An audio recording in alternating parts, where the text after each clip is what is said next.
Good afternoon, everyone. I'm Dr. Niki Davis with Love.Life Telehealth, and today I am super excited to welcome you to a very special webinar all about the roadblocks that we face and how to navigate them as we move toward a healthier lifestyle. And I am joined today by the lovely Michele Stamn. She is a plant-based coach and the founder of Wellness Empowered. How are you today, Michele? I am great, and I am super excited to be here, Niki. So thanks for having me. Absolutely. So, first of all, let's find out where people are watching from. Wherever you're watching from, YouTube, Instagram, Facebook, wherever it is, you can go ahead and post that in the comments and we can see where people are watching from today. Let's see. So, Michele, where are you watching from, or where are you from? I am from Wisconsin, the Milwaukee area, suburb of Milwaukee called Brookfield. So that's where Oh, I'm from. amazing. And I'm in Salt Lake City, Utah. Okay. And we've got Got somebody in Maryland. we've got 3 of the time zones covered then. Yes, so far. Yeah. Somebody We from usually do a the good job Pacific of Coast. having people from all over the place. hmm Sacramento, yep. There we go. We've got all 4 now. And somehow I always think that's amazing. And we all ended up here at the right time, even with that. So Yes, yes. All right. Well, we are just so glad to have everybody who is watching us live today. And of course, this will be something that we will post after as well so that you can watch it if you've missed it. But for those who are live, feel free to type in any comments or questions. We are going to be kind of talking about Michele's journey and what she does. And if we do have a little bit of time at the end, we may try to squeeze in a couple of questions, but we will just have to see if we've got time for that. So Michele, why don't you start out by telling us a little bit about you? Who are you? What are you doing in this plant-based movement? All right. Well, that is a big, broad question. So my name is Michele Stamn, and I am a plant-based health coach. And what that means really is I help people who want to transition to a plant-based diet, but struggle to do so for whatever reason. Maybe they need more information, or maybe they just struggle to believe that they can do it, or believe that it would work for them, or maybe just whatever, all the roadblocks that which I know we're going to get into today. And I like to help people knock down those roadblocks to get them to the other side where they can eat plant-based in ways that really work for them, that they enjoy. I'm also a physical therapist, and been a PT for 35 years now, which is crazy to say, but I don't really work in physical therapy anymore since I started my coaching practice. My business is called Wellness Empowered because I just believe I want everybody to be empowered to create their own wellness, I guess.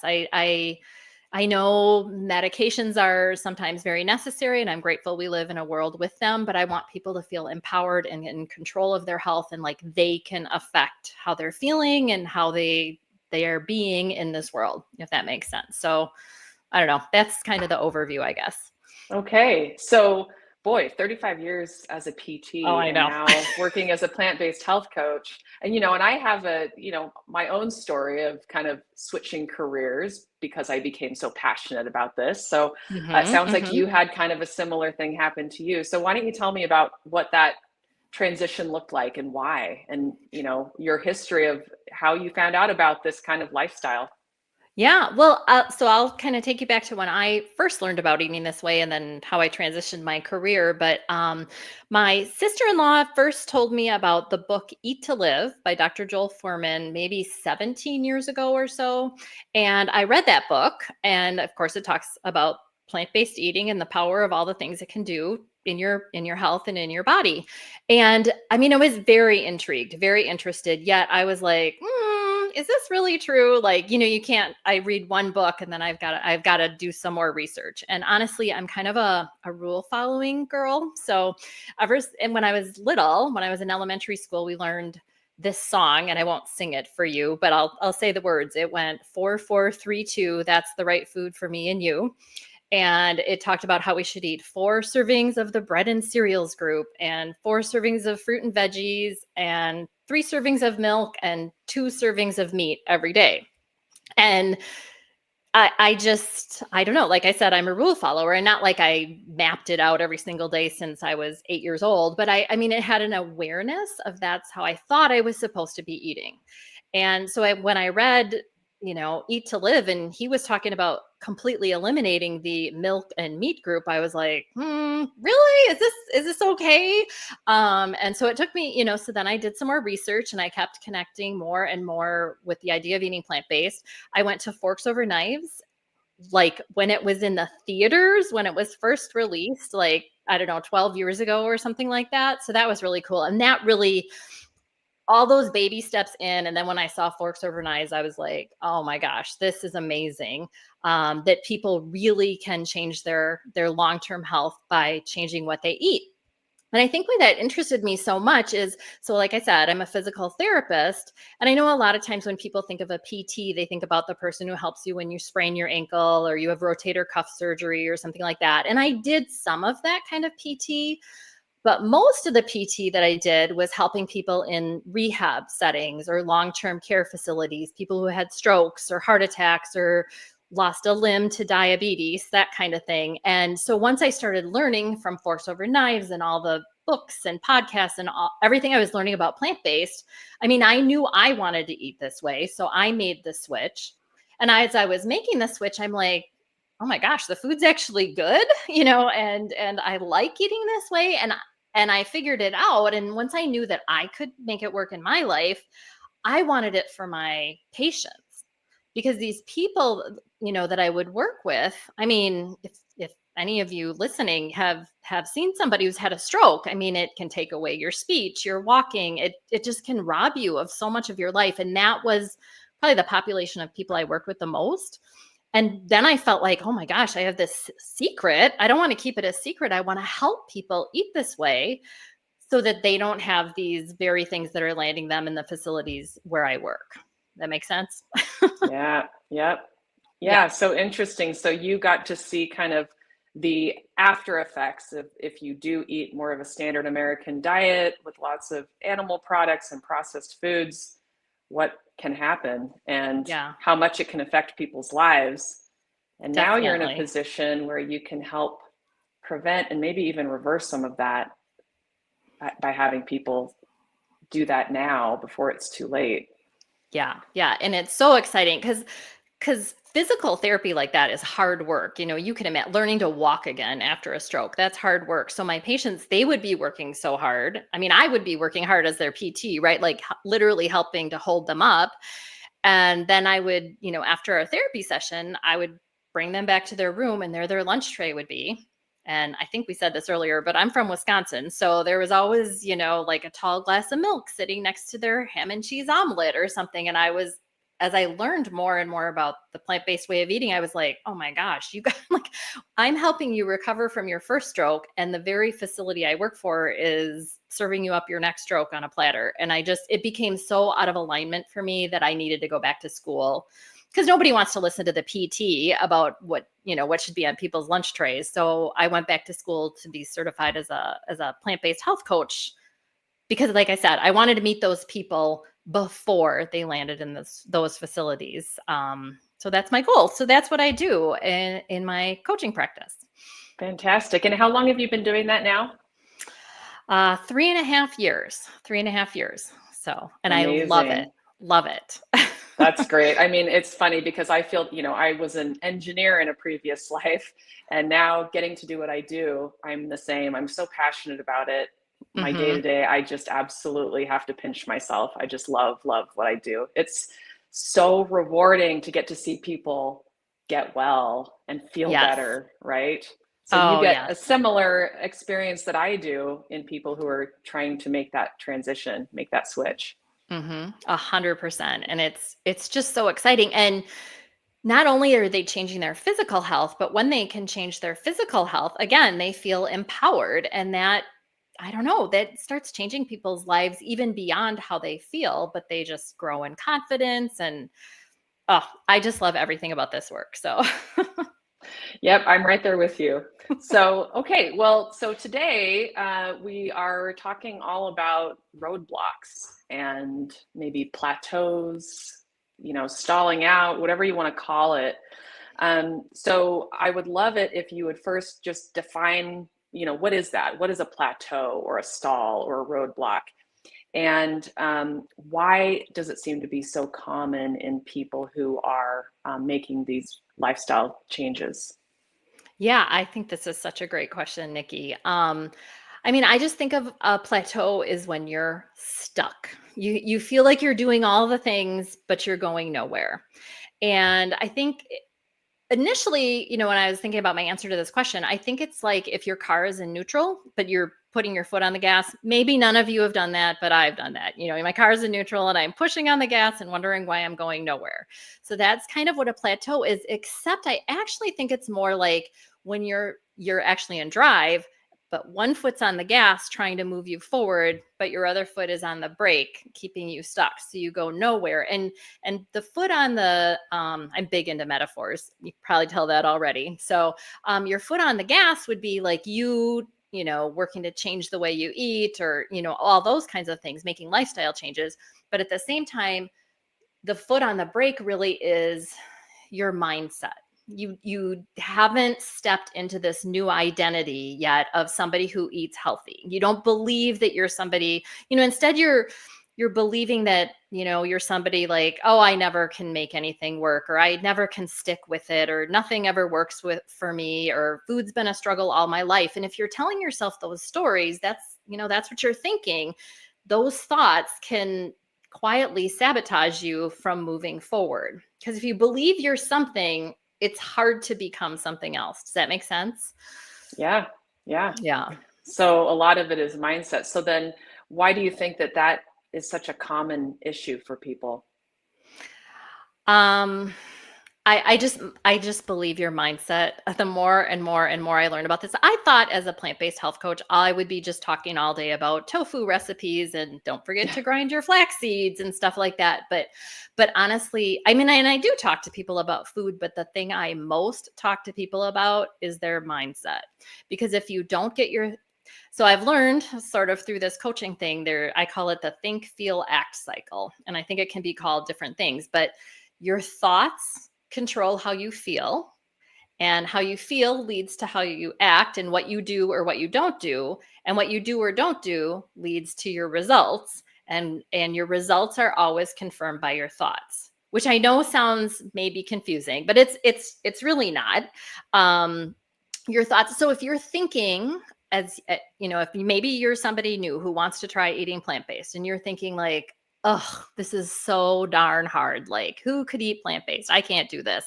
So you're thinking that, which would lead to your feelings of just feeling discouraged or frustrated or depressed or whatever. When somebody's feeling discouraged, frustrated, and depressed, they really aren't there like trying new foods or anything. So you kind of just give in, and that creates a result where you're sort of proving that eating plant based is too hard. And it's really hard to jump from plant-based eating is so darn hard to, oh, plant-based eating is easy peasy. Like, so I would never ask somebody to make that jump. But if they can instead jump to like a bridge thought, like, I wonder how plant-based eating could work for me. Something like that, like, which would trigger a feeling of curiosity, and then maybe wanting to try things. That would be your action. And then all of a sudden, maybe plant-based eating actually is working for you. So kind of that's just getting your thoughts right. And again, I did not know this is what I'd be talking to people about as a plant-based health coach, but that is the key that makes all the difference for people.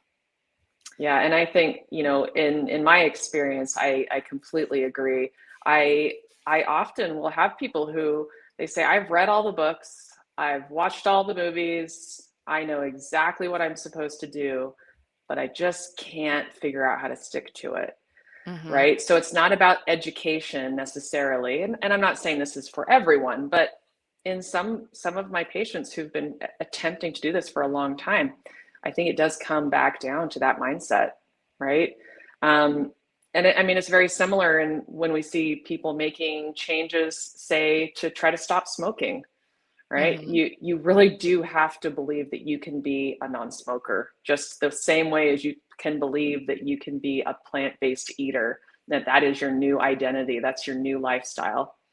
And Right. and then there's that, period of time where you're making that transition that can be difficult, right? Anytime you change any kind of major, thing in your lifestyle, you've got to figure out how to make that your new normal. And that takes some time to figure out what that looks like, because everyone's a little different as to what that looks like, right? Everyone has different people who they live with and traditions and all of those things that have to go into making the changes something that is possible. Yeah, absolutely. And believing in yourself, I think that is the very first step. Like, even if you're not ready to be that person, you have to believe you could be a plant-based eater, for example. And I was talking to one of my friends, she's an English major actually. And so I was kind of explaining this concept to her that I've just really learned that some people really struggle to believe in themselves. And she was, I don't know exactly how the conversation went, but she was like, "Oh, it's like Charlotte's Web." And I was like, What are you talking about?" And I don't know. I'm guessing many of your listeners have read the book Charlotte's Web, but if you haven't, in the book Charlotte's Web, the animals talk. So the pig talks to the spider, and the spider talks to the rat, and all of that. One of my favorite books from growing up.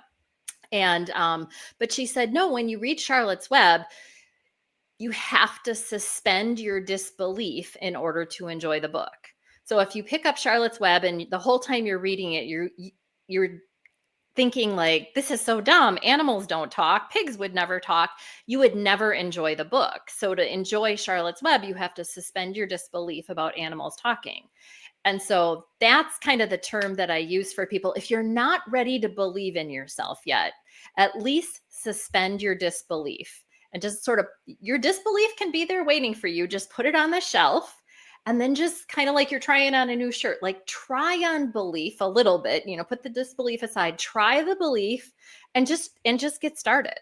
And then usually when people get started, they either, they start feeling better, they like the food, or all of those things start to happen, and then they can believe in themselves more. I love that, Michele. I am going to use that, suspending disbelief. That is really amazing. It just makes so much sense that you really do have to believe it before it's actually happening, right? Mm-hmm. Mm-hmm. Okay, so I would love to know what you think are some of the common mental roadblocks. I mean, we talked a little bit about it, but if there's any other mental roadblocks that you find that people have that prevent them from achieving their goals. Yeah, they all really have to do with your thoughts, but there's sort of different flavors of that, right? So one really is people that I see that don't believe in themselves, but we've already talked about that. Another one is perfectionism. People sort of think, when they first learn about the idea of eating plant-based, they think, well, oh my gosh, every day I've got to figure out breakfast, lunch, dinner. And then, I have that wedding in 3 months, and in 6 months we're going on vacation. And if they don't have all of that figured out, not only all the meals, but the weddings and the vacations and everything that's possibly on their calendar for the next 5 years, they're like, nah, I can't do it. If I can't get it perfect, I'm not going to do it at all. And boy, that's a rough one, like, because none of us are ever going to get everything perfect ever. So again, I think the anecdote to all of these is just getting started. Just move things forward. Another flavor that kind of, goes with perfectionism, that all or nothing thinking. Like, again, if I can't be 100%, get it 100% right, if I can't do it perfectly whole food, plant-based, no oil, no sugar, no salt, never, eat even, canned beans, I have to like make everything homemade and stuff. Well, I don't know who can do that. Certainly not me. So people, when they have that all or nothing thinking, or when they get overwhelmed, there's just so many different flavors. Because again, if you're overwhelmed, if you think of that think, feel, act cycle, if you're feeling overwhelmed, whether it's about food or about, I don't know, planning a party or anything in life, when you feel overwhelmed, what do you want to do? Like, even if you have a big meeting at work and you're so stressed out, when you're overwhelmed, that feeling, you want to like crawl into bed, pull the covers over your head, watch Netflix all day. That's not going to get you forward. But if you can, shift your thoughts a little bit, again, not to like, oh, totally, this is going to be the easiest thing ever, but like, I wonder what this is going to look like. Or even I'm overwhelmed, but I do know the first step.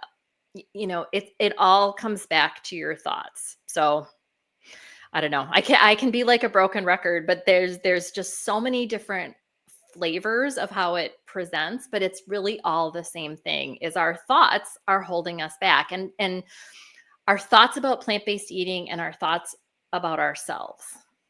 So, Yeah, absolutely. And I think it's interesting because I don't think enough people talk about this part of it. I think, and I've done the same where, I will give talks about how to make it easier to eat this way and tips and tricks and dealing with social situations. And of course, all of that is important, but that's kind of secondary, right? mhm, So no mhm. matter what, because, okay, is it easier to make this transition to eating plant-based and be successful if you are a single person living alone? Is it easier if you have a spouse who is on board with you? Is it easier if you are in a big family and you're the only one doing it? Does that make it more tricky? Everybody's situation is a little bit different. And so we could say, yeah, there are certain situations where it might be easier for one person versus another. But ultimately, I think what you're getting at is it doesn't really matter what the situation is as much as what you're thinking about that situation. Because if you decide, well, I've got a bunch of teenagers and my husband's not going to eat this way, so I'm not going to be successful because it's just me and I'm all on my own and I'm making all these extra meals for other people, then you won't be successful, right? But if you Correct. decide, I want this to work and I'm going to do whatever it takes because I'm excited about the prospect of having this be my reality, then you make it work, Right. right? Right. And then if it doesn't work one day, if because we all make mistakes, right? Or do things we don't want to do. Like it's part of the human experience. I wish I could, come here and be like, oh, I'm perfect. I never mess up. But I do. I'm guessing you do, Nikki. I mean, and Yes, yeah, all yes, of we're us do. human. We're That's right. human. That's right. We're not robots. You don't give certain, input and get an output. We're humans. It's part of the human experience to mess up. And here I go on a tangent, I guess. But I talk to my clients about, and you're either winning or learning. Like, so if things aren't going just right, great. Now you have an opportunity to learn. So if you're in that situation with your family and just someday you don't make it work, well then, you could totally beat yourself up.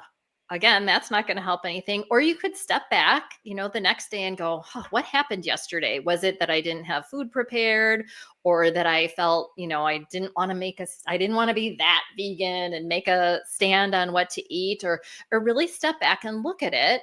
And then you learn.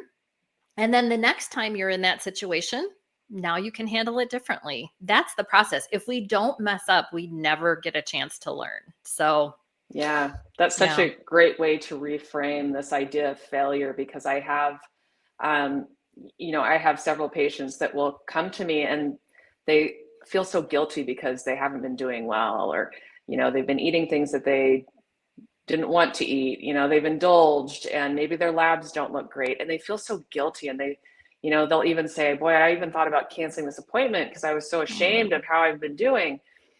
And I remind them, of course, we're all human, that mhm. ultimately there is no expectation of being perfect at all. And the other thing is, it's really hard to say, I'm going to make this big lifestyle change tomorrow and I'm going to be 100%. Like, no, this is a journey. This takes a while to get there. And I think you have somewhat of a similar journey to me where I kind of did this in stages over time, Mhm. where I was vegetarian as a teenager and then started going vegan in my 20s, but it was more junk food vegan, and then started learning about whole food plant-based. And so it took many, many years. So the only reason that I'm successful in where I'm at today with my lifestyle is because of all the trials that I've been through, all the ups and downs, and those mistakes, if you want to call them mistakes, but really it's just figuring out what works and what doesn't. So I mean, for instance, you go on a vacation and you end up not having anything to eat on the airplane. And so then you purchase something on the plane that isn't something that you wish you'd had. It wasn't very healthy. And then you get to your hotel and there's nothing there. So then you go out to eat. And then by the time you come home, you just feel so horrible because you didn't do well at all and you just ate out all the time and maybe you gained a few pounds. But then that allows you to say, okay, well, I'm going to be going on other trips. Yep. So why, what happened? What could I bring with me maybe for the airplane ride? Or what could I research that's close to the hotel that might have been a better choice? So you can make those kinds of, it's a learning opportunity to figure out how to do it in the future. So I really like that it's not about failing. It's not about making mistakes. It really is, this is a learning process and it does take time. Definitely. Yeah. Your illustration there with the trip is spot on 100%. And that's something we've all been through.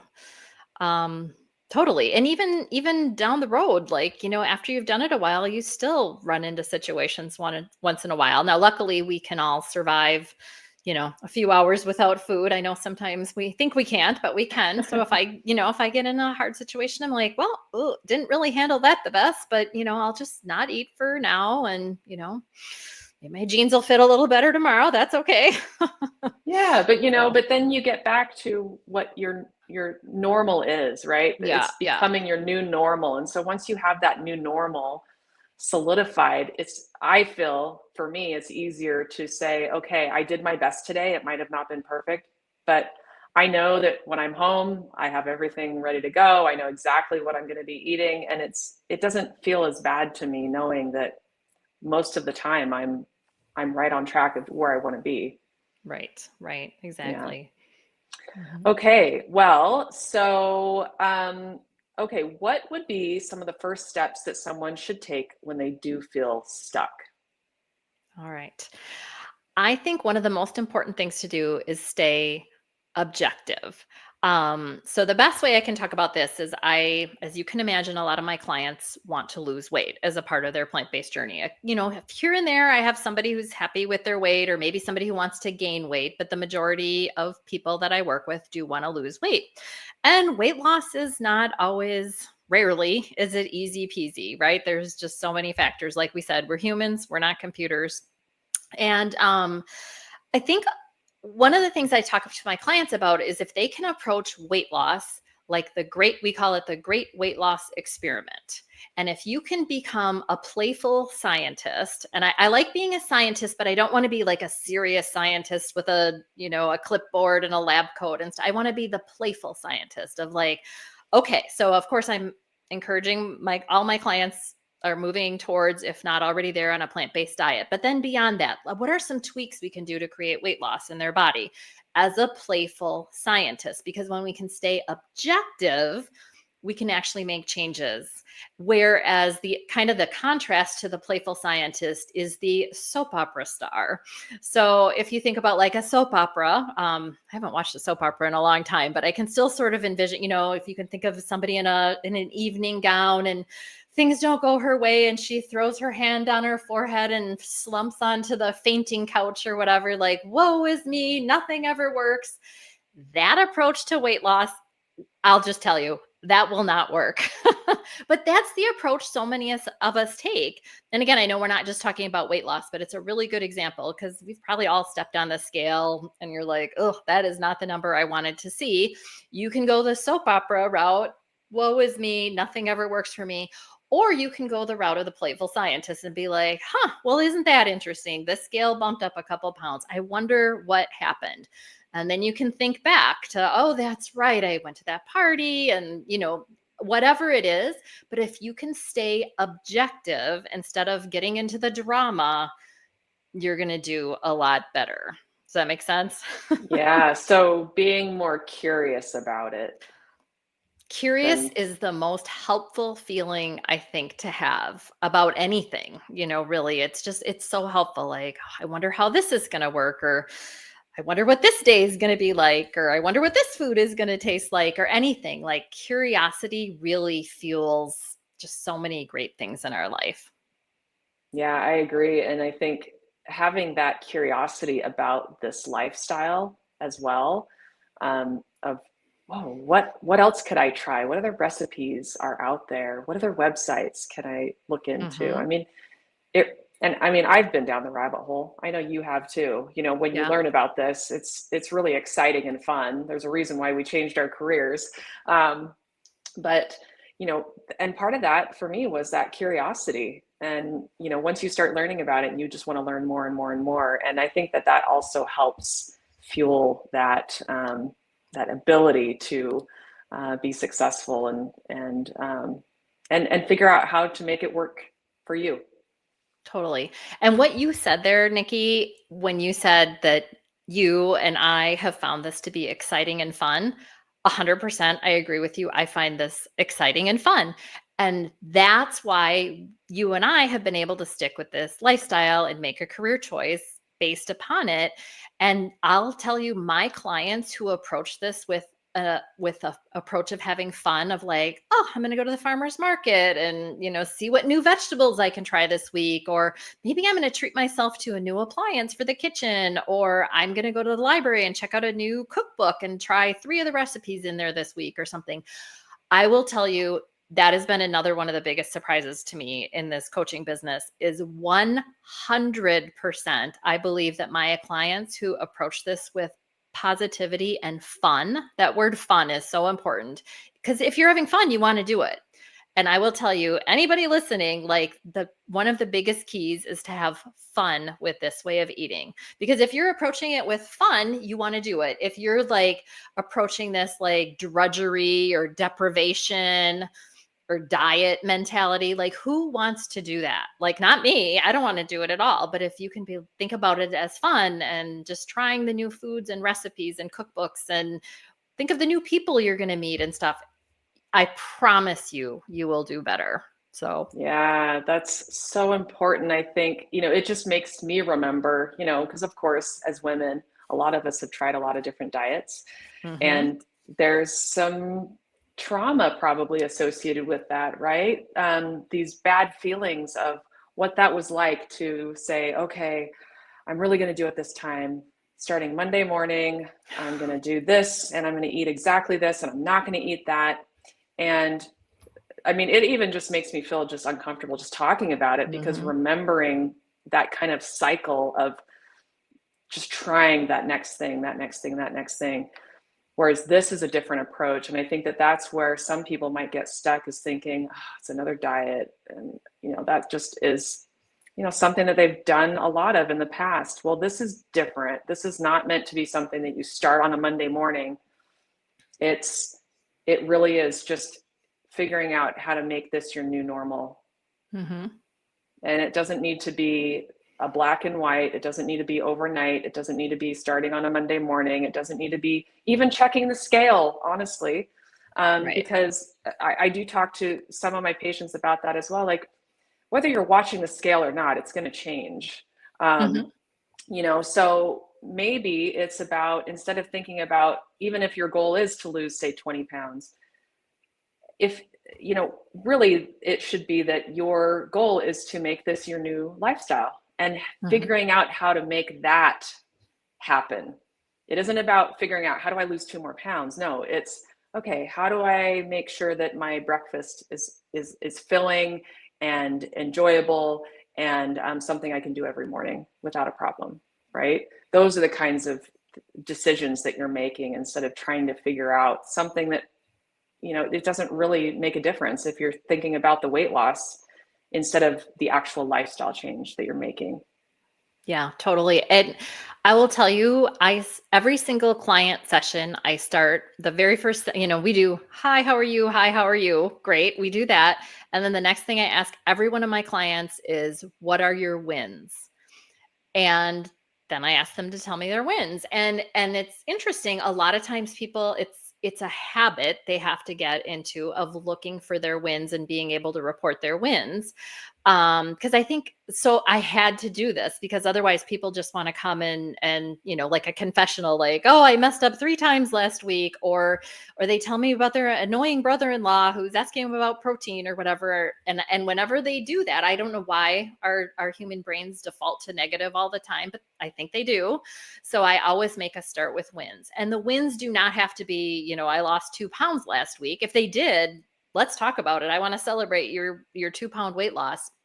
But I also want to celebrate if you're drinking more water now, or if you did check out a plant-based cookbook from the library, or you tried a new cookbook, or you actually liked a tofu dish when you never had tofu before, or your kids actually ate what you made, or you remembered to tell the waiter no cheese please on your food, or whatever it is, it all counts. And again, this is another way I can kind of start predicting who's going to do well with making the transition to plant-based eating.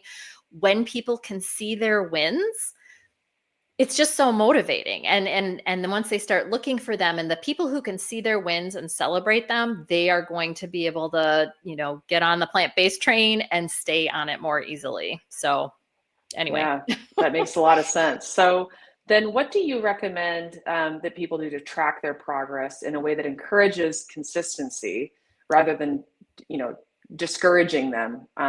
So I don't know if you have them journal these kind of wins, or, what you typically would recommend for Yeah. tracking that. Yeah, I think journaling is great. I don't, an a lot of my clients end up falling into that, or they'll start, keeping their own notes, and they are so excited to bring their list of wins to me during our sessions. But I never want it to be a have to thing. I feel like there's already so much they feel like they have, I have to stop eating this, this, and this. And I just want it to be as easy as possible. The roadblocks, I want to just keep knocking them out of the way for them. So, but a lot of people really do benefit by journaling and keeping track and stuff. The other thing is to really look at how far you've come versus how far you have yet to go. I've recently Mm. read the book The Gap and the Gain by uh, Ben Hardy and Dan Sullivan. Want to give them the credit, although I wish I wrote this book, because I do this already naturally. With my clients, and I think it comes from being a physical therapist too. Like, so often people are like, yeah, but I like my patients, but yeah, I can't go home yet. I can't do the stairs yet or whatever. And then I'm like, but a couple weeks ago you couldn't get out of bed. Like, look how far you've come. And I think with my clients too, maybe somebody wants to lose 50 pounds. Say you've lost 25 of those 50 pounds. If you focus on like, oh, I still have 25 left to go, that is so discouraging. That's the gap that Ben Hardy and Dan Sullivan talk about. But if you talk about, oh my gosh, I lost 25 pounds already, like that is so much more exciting, so much more empowering. And then if in that particular situation, and I do more than just weight loss. I don't know why I keep landing on weight loss topics, but I guess numbers are easier to talk about. But if somebody say wants to lose that 50 pounds and they've already lost 25 pounds, I'll tell them, I'm like, yeah, but you're somebody who has created 25 pounds of weight loss in your body. You know how to do this. Like, I know it's typically a little harder as you get to your goal weight, but like, you're somebody who's already done this. So just keep being that person, and you're going to keep creating it. So I don't know. I just think, yeah, it's super exciting. Some of my clients actually, I don't know, the numbers people, which is not me, but they love their Mm. spreadsheets. I know, you're an engineer. But I'm not a point counter, calorie tracker, but a lot of my clients will, but not a lot, but some of them, probably engineering backgrounds, they'll keep a spreadsheet or something, and they like tracking their weight or their cholesterol numbers or things like that there, which is fantastic. It really, we're all motivated in different ways. So, want to find what motivates each particular person and help them tap into that. Some people, if you told me a spreadsheet, I'd probably just feel like I was being punished and I wouldn't want to do it. But other people think the spreadsheet is the most fun thing in the world. So awesome. Have at your spreadsheets. I will. Okay. So if you're a spreadsheet person, talk to Team Niki, There and you no go. spreadsheet is Team Michele. And we love everyone, no matter who That's you are, right. whatever That's team right. you're on. That's right. We can all be friends. It's a spreadsheet inclusive society. All right. So how would you say that nutrition, movement, and emotional health play a role in breaking through personal barriers? Yeah, I think just this conversation, you can kind of see how everything is related. And I think we all are more prone to certain things. Now, I do believe as the plant-based health coach that, nutrition is at the foundation of pretty much everything in our bodies. We're putting food into our bodies at least 3 times a day. But I'm also a PT, so I'm pretty into movement too. And what I've learned in both of my professions is emotional health, mental health is all connected. But the thing is, they're all three connected. Your nutrition, movement, emotional health, they're really all the same thing. And different people have different strengths in different areas. So, enter in where you feel the best. If again, I'm always going to encourage you to be eating more plants, but if you're just not quite ready to think about that, if you can get a walking habit established or something, because the truth is, if you start walking, you're gonna feel better, and then you're gonna want to feel a little bit better, and then you're going to make some changes in your food, and then you're going to feel more confident, and there's that change in emotion, your emotional health, and whatever it is. I don't know, the term flywheel is used a lot, I think, when you think about this. And when I'm like, okay, conceptually I understand what a flywheel is, but I don't really know what it is, right? It's something on a train or a machine or something. Probably, Nikki, you could probably give us a whole lesson about flywheels, but what I needed to learn about was, when I looked that up once, it talked about a merry-go-round, and I remember, again, I'm 57, so we had very unsafe playground equipment when I was a little girl, and we had that merry-go-round that we pushed, and before we, it took a lot of work. So the poor people who had to push the merry-go-round to get it going, but then once it was going, it just kept going, and I know it went really fast because I was always terrified to jump on the thing. But that is the one of the metaphors, visual pictures that I use when I think about that flywheel or getting momentum going. It is hard at the beginning to start anything new. So if you're not quite ready to change how you eat, if you can get it going with, the walking or getting your sleep better, or just start drinking more water this week, whatever it takes. And once you get things moving with that step, then the next step will happen, and the next and the next. And I have seen this with everybody I work with. One of my clients talks about, she's like, yeah, she didn't like cooking at all when we started. And she realized the reason she didn't like cooking was she just didn't feel good. Like, when you don't feel good, you don't like cooking or really doing anything. But then once she started eating plant-based, she started feeling better. And what she says is, yeah, I feel better. And then I do better. And when I do better, I feel better. And when I feel better, I do better. And it just kind of goes on and on. And, I've had clients who, I worked with a young girl once, and she was getting started with eating plant-based. And as she did, she was like, oh my gosh, I like the food. And then she liked how she felt, and her acne cleared up, and her jeans started fitting better. And then she felt better. And then she really started liking cooking. And then she, gained that self-confidence, and she wanted to have her friends over, to start hosting more like gatherings with her friends. And then she started cooking more, and it was just like the domino effect.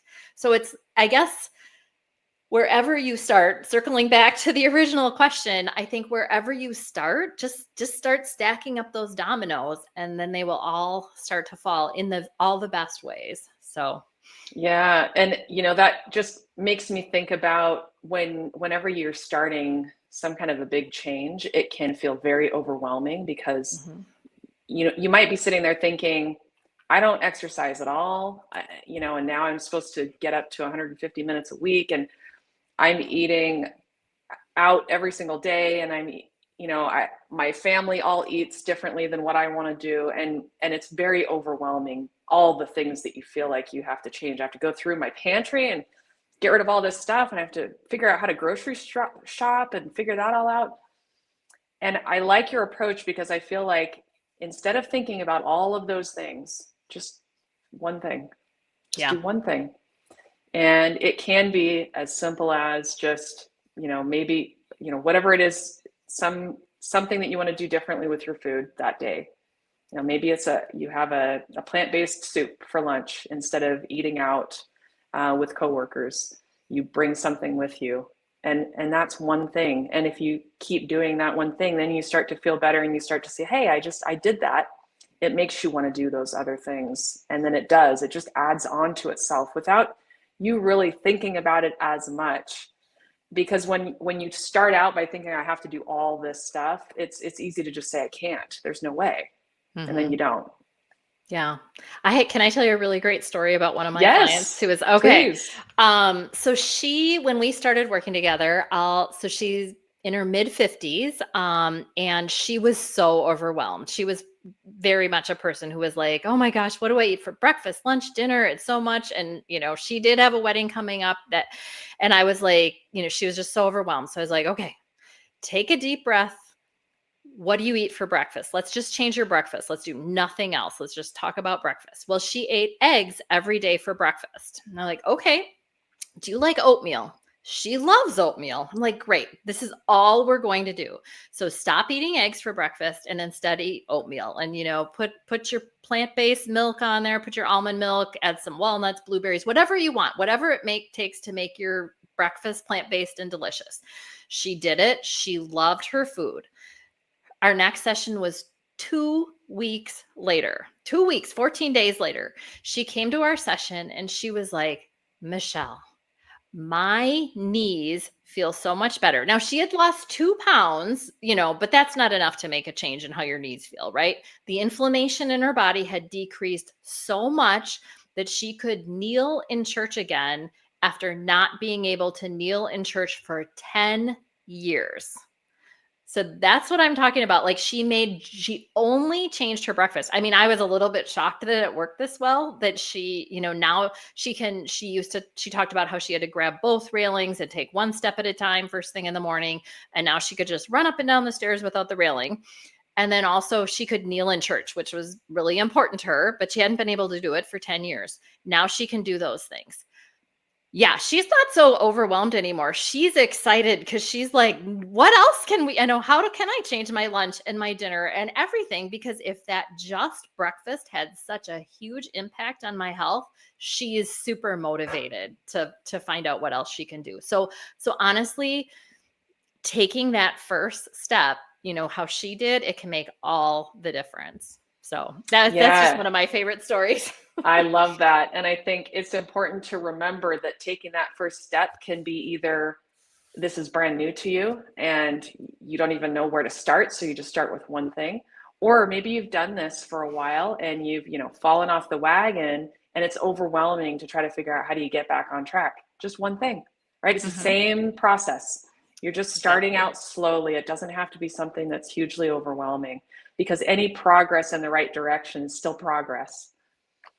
Yes, So 100%. Totally agree. all right. We've talked about this already. Can small lifestyle shifts really make a big difference? That Yeah. story tells us that yes, absolutely it can. And it's like a domino effect, right? Mhm, Um, mhm. when you get up and go for a walk in the morning, you're out in the sunshine and in nature and getting your heart moving, you come back, you don't want to eat a greasy breakfast. Right. Usually, I mean, you feel so good from making a healthy choice that it does make you want to make other healthy choices. Um, okay, so can you share a time when you personally hit a major roadblock and what helped you move through it? Yeah, so I mean, I had all the same challenges with making the shift to plant-based eating that all of us do, right?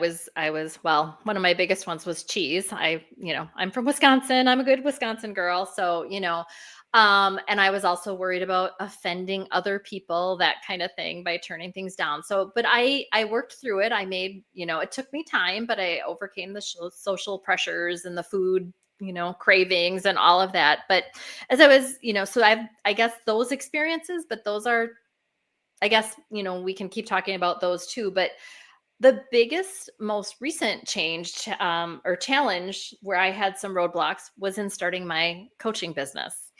And because this was about, like I said, about 3.5 years ago. The plant-based eating thing, yes, I had all the challenges. Like I said, I made them over time, but no longer, happily, is that a challenge for me. But when I thought about starting my own business, and I'm thinking this is how a lot of people feel when they think of eating a plant-based diet. I was overwhelmed. How was I going to figure out an LLC and to pay my taxes? And then how am I going to tell people, like, who did I think I was, like, having my own business and stuff like that? All the same things. Like, our brains, whether we're eating plant-based or running a marathon or starting a business, we take the same brain with us. And have all those same tendencies. And so I had to, work on getting my thoughts right. I had to get some coaching and some help from people who had expertise and also who knew, could encourage me and all that kind of stuff. So that's really, the most recent time I had that. But what kept me motivated to make the change, it was interesting because when I made this switch to eating plant-based, I really tried to find all the podcasts and the movies and the books, because if I would sort of wane from being as motivated, I would hear somebody's story and I'd be like, oh, that's right. I want that too. So it would keep me going. But honestly, it was the same podcast, same books, same movies that kept me motivated to become a coach and to start this business. Because as I heard those stories, I'm like, I want this for everybody. I want everybody to know what it feels like. And I know not everybody's going to choose a plant-based diet, but if they want to eat plant-based, but they just can't get it going, or they just don't know where to start, I want to help them. And so that was some of the impetus that helped keep me going. So I guess focusing on my why too, which we haven't talked about, but that's my why. And that's, one of the things that I use to get myself over that roadblock. And here I am. I love it. Michele, you and I are so similar because it was the same for me with, leaving my engineering career and going back and going to medical school as an older, the oldest person in my class at the, young age of like 34, 35. But going back and doing something like that was really hard. It was 80-hour work weeks, being gone away from my family, being tested constantly. It was really, really difficult, but I was able to do it because I had that why in the future. I knew that I was going to get to sit here with you today, Michele, and get to talk about this and help people figure out how to make this something that they could do and enjoy what I enjoy for myself and my own health. So that's really what got me to where I am today is that drive and that passion. My why was why I could go back and do that with a 6-month-old, right? Oh, wow. And then the other thing, Michele, is I also struggled with cheese. Not from Wisconsin, but I did do a study abroad in France. And if you know France, they've got some pretty good cheeses. And I loved all of them, even the stinky cheeses and all that. So that was something that took me a little bit of time to get over. But now, I walk past the cheese in the grocery store and it's just disgusting to me. I have no interest whatsoever. So you do get past it at some point where I have absolutely no craving. You'd have to pay me a lot of money. I don't even think that would work. Yeah. No, that's interesting. Yeah. I'm the same way. In fact, just so people don't think I'm making this up about being a cheese lover, because if you're a cheese lover and you're listening, you're probably like, yeah, she didn't love it as much as I do. I did. I mean, maybe we shouldn't talk so much about cheese on a plant-based podcast, but when I started dating my husband, and we've been married 29 years now, so it's a long time ago. But he asked me after we've been dating a little bit and eating together, and I'd been cooking for him a little bit and stuff. He's like, oh, do you hold every meal together with cheese? And I'm like, yeah, kind of. I mean, the casseroles had cheese, the salads had cheese on the top, but like it all had cheese. And the only reason I emphasize that so much is because I'm sure there's people listening who think I could never give up cheese. And I'll tell you, if I can give up cheese, and apparently if Niki can give up cheese, you can totally give up cheese. It totally can be done. And I'm like you, I don't even miss it at all. Even the Pizza Hut commercial that's on, like that's meant to entice us. I don't want it at all. Which totally surprises me, actually. But you can change who you are, and I don't miss it. I don't miss how it tastes. I surely don't miss like how sluggish I felt after I ate it. And I didn't know I could be someone. In fact, that's the last thing I gave up was cheese on pizza. Probably the last 3 or 4 times I had an animal product probably 3 times. My kids' birthday parties, we always ordered cheese or pizza. Those were the last 3 times I had cheese. And after that, I'm like, this is so dumb. Why am I doing this 3 times a year? Just stop. And that was, again, probably like 15, 14 years ago. I don't miss this stuff at all. So anyway. Yeah.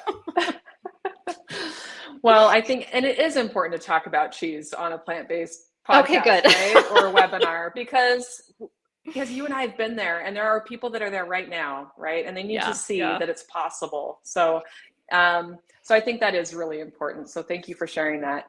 How about we finish out by talking a little bit about the why? We kind of touched on it a little bit, but I do think that that's important too. So if you don't mind, just telling us about what you think is important about having your why.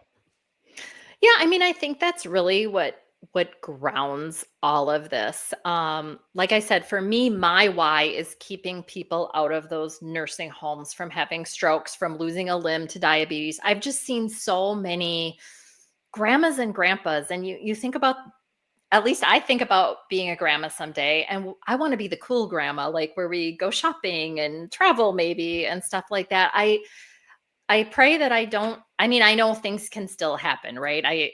But I want to do all I can to stay as healthy as I can, so that I'm not the grandma that the kids have to come visit in the nursing home. Now, if they do have to come visit me there, I sure hope they come. But yeah, I think, I just think staying grounded to that is so important for me. It's why I do this work, to keep people out of those situations. My newest client, who I'm just going to be starting this afternoon, he says he has a 4 and an 8-year-old grandson, and he wants to be at their weddings. That's his why. Well, that's going to keep him really motivated as he watches them, and they're not going to get married for a long time, and he wants to be there. That is so motivating. It's not just about, oh, did the scale move 2 pounds, or did my cholesterol drop 30 points? Like, those are great, but it is, why are you doing this? You're doing this because you want to live a healthy life. You don't want to just live to be 100. You want to, I know all of us, we want to live to be healthy and thriving in our bodies, and influencing the world. My favorite movie is It's a Wonderful Life, and the reason I love that movie is, George Bailey. If you don't know the movie, please watch it. I know it's a Christmas movie, but it's just a good movie any time of the year. And George Bailey in the movie, if you don't know it, he was given the opportunity to see what the world would be like without him. And what a gift for him to be able to see that. He didn't realize what an impact he had on the world. And honestly, I'm answering this question, I'm all over the place, but that's my why, is I want the world to be a different place because I've been here. That's my prayer. That's my goal. And I think that's all of our goals. I mean, I think the word legacy comes to mind. We want to leave a legacy, and it's real hard to leave the legacy when we're spending our whole days just trying to get through it because our joints hurt so much, and we have to take this pill, and this pill contradicts this pill, and so we're, I can't go out because I have to have my pills with this meal and this meal. And again, I don't want to diss medication. I'm glad it's helping so many people be as healthy as they are, but stay connected to your why so that you can leave the legacy that you know that you were created to make. So Just love that. Love it. And I think I love the way that you talk about the why, because it's very positive, and it's about what do not just what you're, because I think about, if I ask someone, what is your why? They could say, my why is that I don't want to have a stroke like my dad did. But I would then ask the follow-up question, well, but why don't you want to have a stroke? What do you want to be able to do that having a stroke would stop you from being able to do, right? And that's where it's like, well, I want to see my grandchildren get married, or I want to be able to travel the world when I retire, or I want to continue to do those hikes that I love to do. So making sure that it's also a positive why, that you're thinking about, what you want your life to look like, and not just what you don't want to get. Yeah, 100%. And that really ties back to plant-based eating. I think the easiest way to think about plant-based eating is not all the things you can't eat, but all the beautiful foods you can eat. Yes. So, bringing in those plant-based, thinking positively about eating plant-based, but yeah, also thinking positively about your why. Both are true, right? But the positive focus, as we keep talking about our thoughts, that just really makes all the difference. Yeah. So, Well, Michele, it has been such a pleasure talking with you today. I think, I would love to have you back on here again sometime. I just think this is just such an important topic. I think a lot of the people watching today have probably gotten a lot out of this. And if you don't mind just letting us know how they can find you, because having somebody who can coach you along the way is really something a lot of people, I think, need, and is really beneficial can help you be successful in this. So just tell us a little bit about how people can find you before we wrap up. Yeah, gosh, I would love to help any of you make the switch to a plant-based diet. And the best place to find me is at my website, which is wellness-empowered.org. And I know it's on the screen and in the show notes. And if you head to my website, there you will learn how to book a consult call. Well, you just click a button. That's how you do it. But that's how I start all of my clients. It's with a free consult call. It lasts about 45 minutes. No cost, no commitment. It's just a chance for us to chat. Hopefully you can tell from this conversation, I'm not that hard to talk to, but it'll be less of me talking when we meet. I want to hear about you and your story and your goals and your concerns about plant-based eating. And then I'll share a little bit more about what I do and see if we're a good match. So that's all a consult call is. Couldn't be easier. If you're not quite ready to book the consult call, I totally understand, but I would still love to invite you into my world. And so at the same homepage on my website, you can sign up for my roadmap for your plant-based journey to better health. And really that roadmap talks about all kinds of things to get you past the roadblocks. It all worked out really well today to talk about it. But in the roadmap, it's a series of emails, and you get some that are about mindset, some that are about food, my favorite recipes, that kind of thing, social things. I have a guide in there about how to eat out plant-based at restaurants. So either way, I would just love to have you join my world. So thanks. Lovely. Thank you so much, Michele. All right. Well, thank you everyone for joining us today. Thank you again, Michele, for talking with me today. Now, if you have not had the pleasure of working with one of the doctors at Love.Life Telehealth, maybe now is the time. You might be suffering from chronic conditions. Maybe you just need a doctor who's on your side, supportive of your lifestyle. Maybe you're on a lot of medications, you just don't feel your best. Please come and visit us at telehealth.love.life to make an appointment. We have 5 fantastic doctors, so please visit our website, telehealth.love.life, or you can even call us, 888-420-7284. We would absolutely love to talk to you. Until next time, I'm Dr. Niki Davis with Love.Life Telehealth, and thank you again, Michele. Bye, everyone. Yeah, thanks for having me.